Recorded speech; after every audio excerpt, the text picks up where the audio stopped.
ভারতের টেস্ট ক্রিকেটে এক নতুন অধ্যায় শুরু হলো। তরুণ প্রতিভাবান শুভমান গিল এখন ভারতের 37তম টেস্ট অধিনায়ক।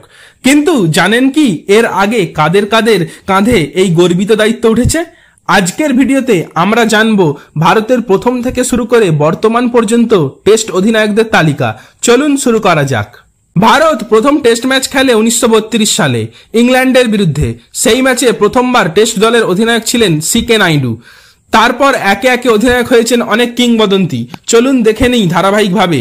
1 নম্বর সিকে নাইডু, 2 নম্বর মহারাজ কুমারফ ভিজিয়ান গ্রাম, 3 নম্বর ইফতিকার আলী খান পাতৌদি, 4 নম্বর লালা অমরনাথ, 5 নম্বর বিজয় হাজারে, 6 নম্বর বিনু মানকড়, 7 নম্বর গুলাম আহমেদ, 8 নম্বর পলি উমড়িগর, 9 নম্বর হেমু অধিকারী, 10 নম্বর দত্ত গায়কওয়াড়, 11 নম্বর পঙ্কজ রয়, 12 নম্বর গুলাব রায় রামচাঁদ, 13 নম্বর নরি কন্ট্রাক্টর, 14 নম্বর মনসুর আলী খান পাতৌদি, 15 নম্বর চান্দু বোর্দে, 16 নম্বর অজিত ওয়াদেকার, 17 নম্বর এস ভেঙ্কট রাঘবন, 18 নম্বর সুনীল গাভাস্কার, 19 নম্বর বিশেন সিং বেদি, 20 নম্বর গুন্ডাপ্পা বিশ্বনাথ, 21 নম্বর কপিল দেব, 22 নম্বর দিলীপ ভেঙ্গসরকর, 23 নম্বর রবি শাস্ত্রী, 24 নম্বর কৃষ্ণমাচারী শ্রীকান্ত, 25 নম্বর মোহাম্মদ আজহারউদ্দিন, 26 নম্বর সচিন টেন্ডুলকার, 27 নম্বর সৌরভ গাঙ্গুলি, 28 নম্বর রাহুল দ্রাবিড়, 29 নম্বর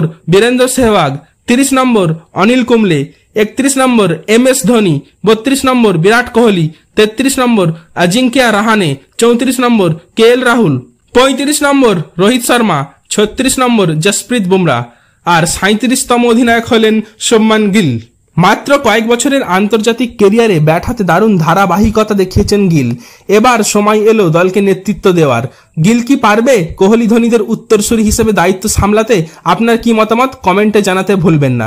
সুতরাং এই ছিল ভারতের টেস্ট অধিনায়কদের সম্পূর্ণ তালিকা। ভিডিওটি যদি ভালো লাগে তাহলে লাইক, শেয়ার, কমেন্ট করতে ভুলবেন না। আর এমন ক্রিকেটের কন্টেন্ট পেতে আমাদের সাথেই থাকুন।